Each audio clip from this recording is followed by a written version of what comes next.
That's my cuckoo clock. I'm sorry. And okay, it's not yet finished.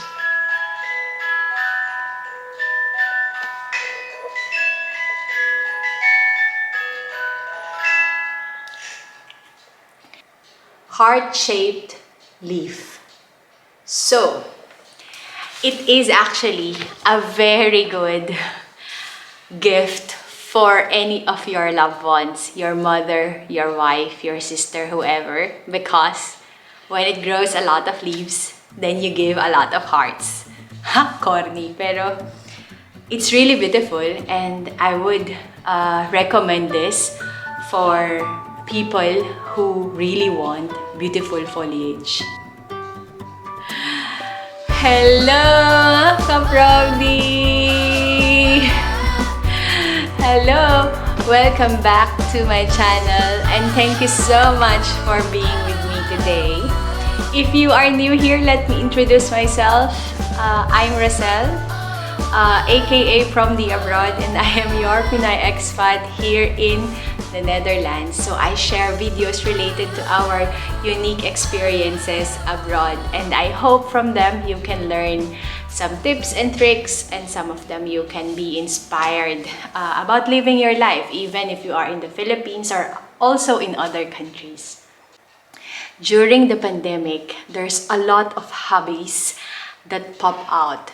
Siguro some of them are already existing for some time, but because people are at home and they have so-called free time, so people start to look for other ways to make them busy. And one of this is actually taking care of plants.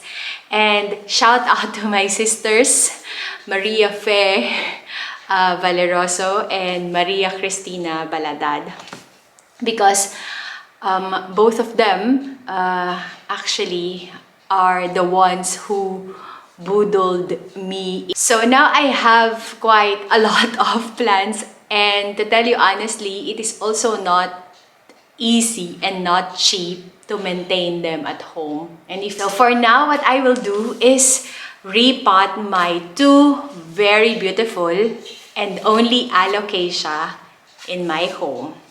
And these are the Alocasia Regal Shield and the Alocasia Wentii. Wentii, how do you say that one? I think it's okay. So we will start with my beautiful Alocasia Regal Shield. I bought this plant in a flower shop, and I know that this plant is something special. Here is my beautiful plant. A lot of leaves, right? So right now it has 6 amazing and strong leaves. And when I bought it from the flower shop, it has only 5 leaves. It is very rare that you can find a very healthy plant from the flower shop, and I think I am lucky I found one. So I will describe this beautiful and amazing plant to you. So first, it is quite huge. And it can be really huge, like 1.2 to 1.5 meters. So the Alocasia Regal Shield is actually a mixture of 2 types of alocasia. The first one is the Alocasia Black Velvet, and that is the parent where it gets its velvety leaf texture.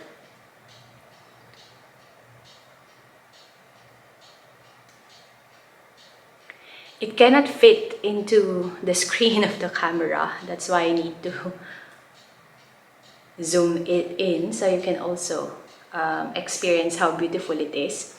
And it is big. One of its parent is also called Alocasia odora, and that's where it inherits its giantness. And if we will describe this, it has slightly ruffled borders of its leaves. And then it has these strong and long green petioles. And at the same time, if you just watch its beauty from the back, you will see that it has very prominent green veining on the leaf. And now I will zoom it for you. And here then you would see that it is definitely beautiful even if you look at it from underneath. Right? So now this plant is very healthy and it is with me already for like 2 months. And then for those who love heart-shaped leaves, I think this is for you because it has this perfect heart-shaped leaf. So it is actually a very good gift for any of your loved ones, your mother, your wife, your sister, whoever, because when it grows a lot of leaves, then you give a lot of hearts. Ha, corny, pero it's really beautiful. I bought this Regal Shield for 17 euro, and that is for 5-leaf established plant. I think it's already quite fairly priced because I can see on a lot of established plant websites here in the Netherlands that they are selling it for more than double for what I paid. And the next one is my Alocasia Wentii. It is also as beautiful, but it is definitely different. And this is how it looks like. Close up, and you will see that it has this like arrowhead shaped like leaves. And it's quite elongated. You will also see that it is not a perfect heart shape. Actually, it has sharp edges on the top. The front is actually green. It's a dark green foliage, and it is the same for all the leaf that it has. And then at the back, when it is developing, it actually has a purpley or purple colored back. And you see actually the contrast, right? So I will have the close-up for you. Right. And this Alocasia Wentii is also called hardy elephant ears. I bought it for 5 euro, which means around 300 pesos for 4 leaves. And actually, that's already quite a good price. I will repot these 2 beautiful Alocasias.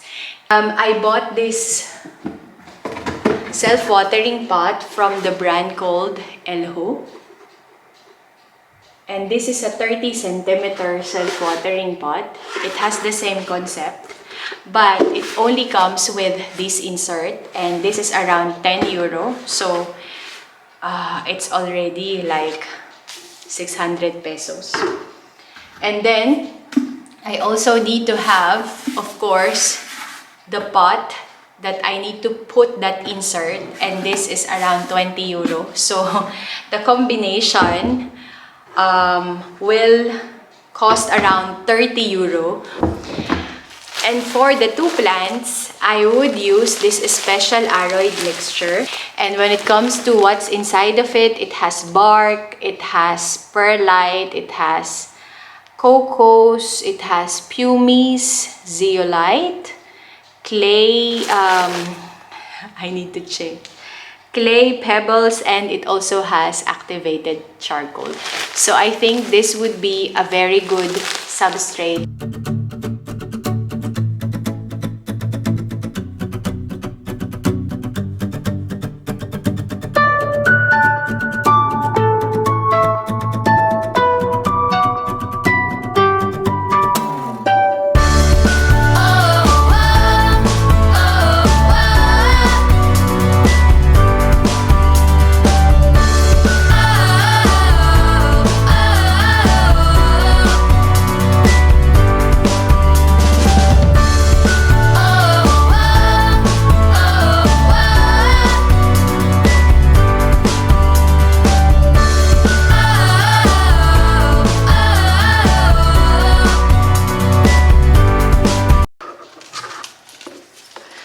so you have already this, and what you need to do is just to insert that on this hole.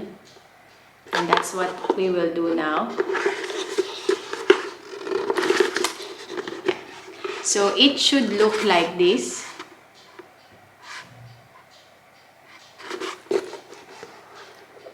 And because you don't have water, so the leaf indicator is set at the minimum. And then underneath, this is the tube that you just created a while ago or assembled. You have to have this seal cap. I just created the term for it. But this will actually help to put this in place so it doesn't move. And it has this opening here that you can just snap this part, so it's going to lock. Let's try it.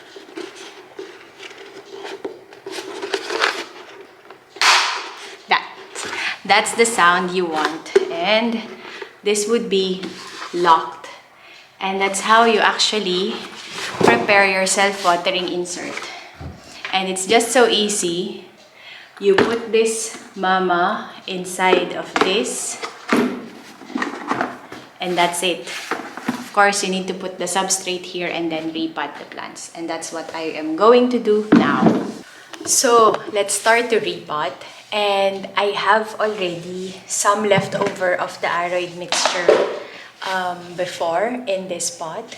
And I will distribute this leftover into these two big pots. And this is actually a 30cm pot.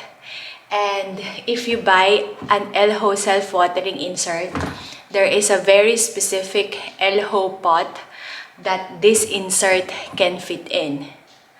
Those that are cheap and low-cost Elho pots will not accommodate the self-watering insert simply because it has a different shape underneath.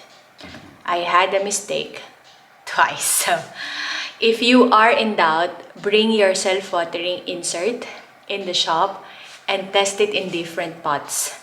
Maybe there are other brands that this can fit in.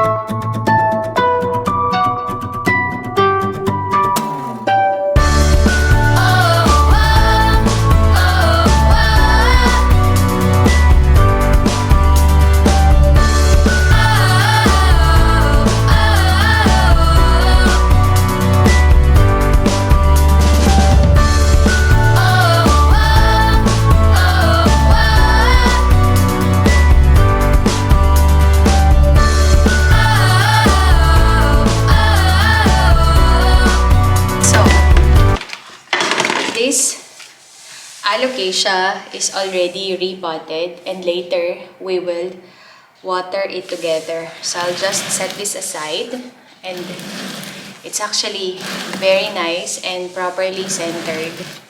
Hi, so I have finished repotting them, and here they are now. So this is the amazing Regal Shield, gigantic. And this is the Alocasia Wentii on the side. I just would like to describe with you how to take care of Alocasias. They hate overwatering, and they have tendency to have rotten roots if you have done that mistake. So always avoid that to happen. And when it's overwatered, sometimes we can see the leaves are producing water on the tips. It is quite easy to take care. So normally I water it like every week, and then it follows where the light comes from. That's why it's also recommended that when you have an alocasia, you turn the pot every 2 or 3 days so that it will not bend towards where the sun comes from.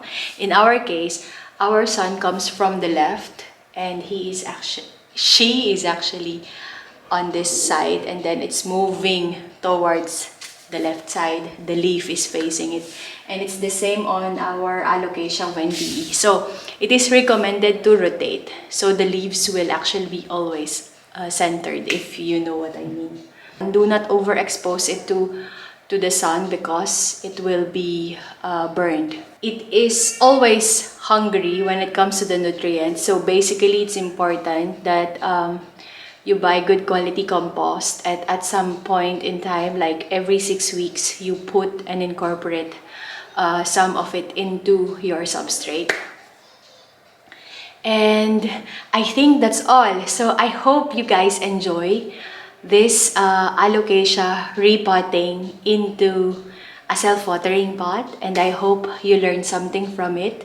And until the next time, I will repot more because I've said I have a lot of plans. So if you enjoy this kind of video, please click the like button, leave a comment, and request more videos. If I have it, then I will do it for you because I really wanted to make sure that I produce something that can help other people because this is my purpose. Thank you guys, and until the next time, stay safe. Bye-bye.